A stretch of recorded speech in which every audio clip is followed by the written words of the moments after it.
वरनों से मुराद यही बुजुर्गों की अरमाएं हैं, सुभान अल्लाह। यही इंसानी हैं जिसमें उनके जो आते हैं जाते हैं उनको कोई रोक टोक नहीं, कोई नहीं। वो खुद कहता है ये ना इस जहां में गम गई ना इस जहां में गम है इनको कोई, दोनों जहां के गमों से आजाद हैं, हजन से आजाद हैं। ये वो मुकीद नहीं है, कैद नहीं है। लेकिन जब जिनसे साली हासिल हो जाता है तो वो एक नूर का चौगा है। सुभान। अब नूर को मैं देख सकता हूं? मैं नहीं देख सकता, कोई नहीं देख सकता जब तक कि उसके अंदर नूर ना हो। सुभान। जब उसके अंदर नूर पैदा होता है फिर वो देखता भी है, इस्तंदाज भी करता है, मुलाकात भी करता है, सब कुछ होता है। सारी सही बुजुर्गों की जाहिरी जो रियाजत थी वो नूर के लिए तो थी, उसको पैदा करने के लिए कि नूर के जरिए उस नूर तक पहुंचे।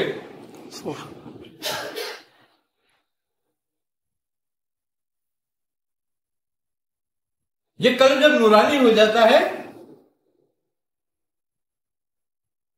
तो फिर नूर को समझने लगता है। सुभान अल्लाह। अब जिसका ताल्लुक ही ना हो नूर से, जिसका ताल्लुक ही ना हो रूहानियत से, वो जाहिल क्या समझेगा इस बात को? क्या है वो कितना ही पढ़ा लिखा है लेकिन वो हक से जाहिल है। और जो हक से जाहिल है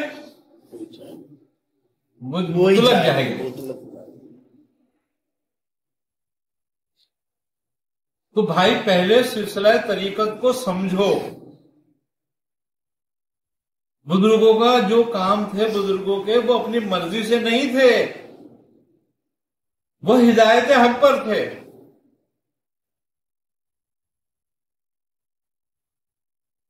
ये जो तारीखें भी होती हैं ये भी बुजुर्ग चाहते हैं तो अता की जाती है, इसीलिए अता होती हैं, फजला बरकत के लिए अता होती हैं। जब तक हम इन तारीखों को सही तरीके से नहीं मनाएंगे, और मौलूद मनाने का मकसद भी हमारा यही है कि हम जिनसे मोहब्बत रखते हैं, आप सरवर आलम से, आई समझ में बात, तो हम मनाते मोहब्बत में हैं। यह हमारी मोहब्बत का इजहार है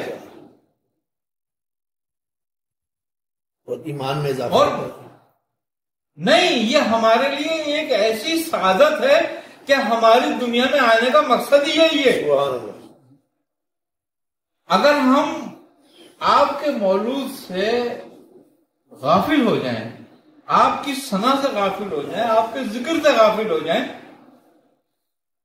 अल्लाह ताला कह रहा है, मैं नहीं कह रहा, आप नहीं कह रहे, कोई इंसान नहीं कह रहा, और रफ़ाना अल्लाह का जिक्र कि हमने आपके जिक्र को बुलंद कर दिया।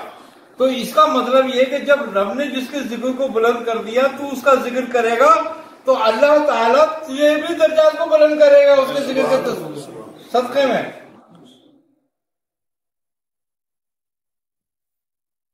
फरिश्ते तो जिक्र ही आप सरकार आलम सल्लल्लाहु अलैहि वसल्लम का इसीलिए करते हैं, वो भी तो मौलूद ही है।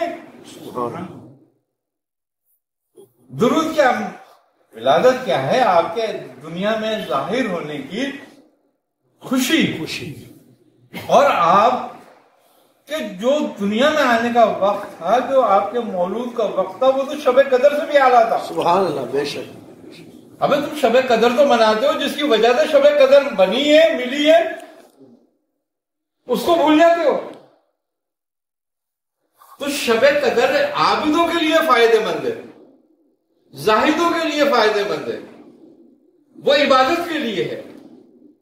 शब कदर इबादत के लिए है, उसमें इबादत का दर्जा बढ़ जाता है, कमाल को पहुंच जाता है।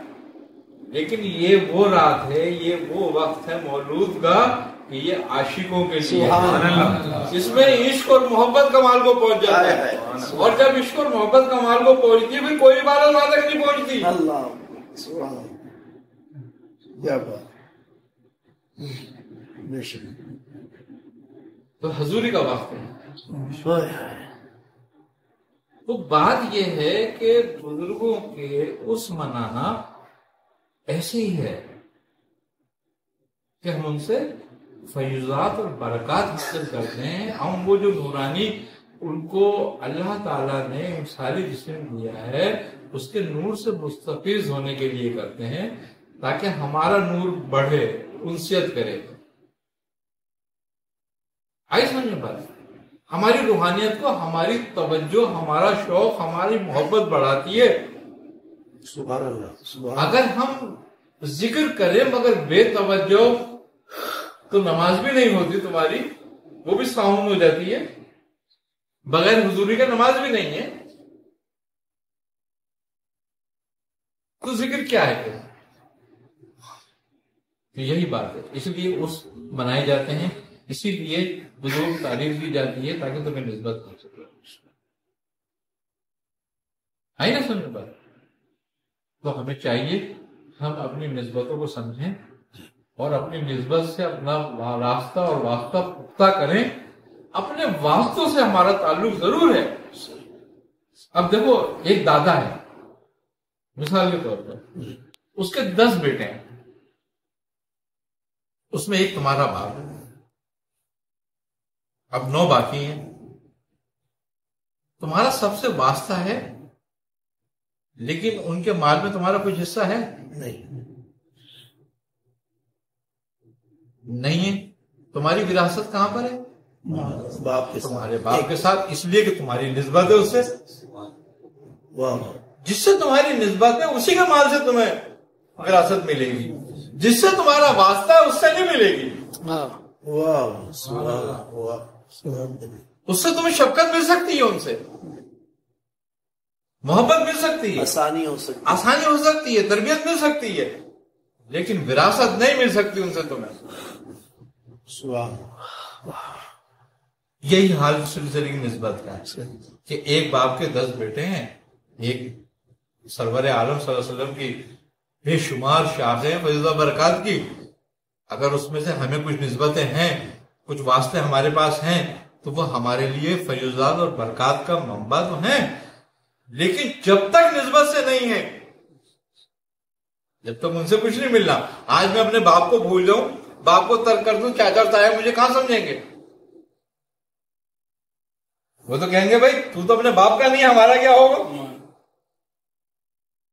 یہ ظاہری بات ہے نا.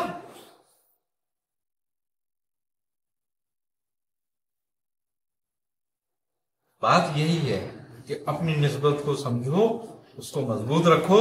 جتنی مضبوط رکھو گے, جتنا فوکس رکھو گے, اصل میں مضبوط رکھنے سے مراد فوکس رکھنا ہے, توجہ رکھنا ہے اس پہ, اس کو بار بار یاد رکھنا ہے.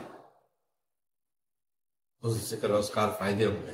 سارے واسطے ہمیں انہی بزرگوں کی نسبت سے آئیں, جو ہماری نسبت ہے انہی سے ہمیں واسطے ملے ہیں, اور وہ تمام فیض و برکات ان میں موجود ہیں, اور ان کا فیض ہمیں ملے گا. تو سارے واسطوں کا فیض ہمیں ان کے ذریعے ہی ملے گا.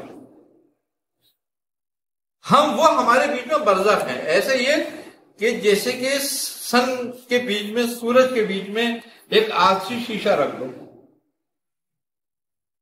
اب اگر وہ شیشہ ہٹا لو تو کوئی چیز نہیں جلے گی, کسی پہ اثر نہیں ہوتا سورج کا. لیکن اگر وہ شیشہ بیچ میں آ جائے تو آگ لگا دیتا ہے. تو یہ بزرگوں کی جو ہماری نسبت ہے وہ ایسی شیشہ ہے وہ ہمارے لیے آتشی, کہ وہ ہمارے دل میں, ہمارے جسم میں محبت کی آگ لگا دیتا ہے, عشق کی آگ جلا دیتا ہے. نہیں تو ہم بھڑکاتے ہیں, کچھ بھی نہیں ہوتا. ایسے سورج کے سامنے پڑے رہے, کبھی بھی نہیں لگے گی آگ. یہ بات ہے. تو ہمیں سمجھنی چاہیے. اللہ تعالیٰ میں توفیق دے.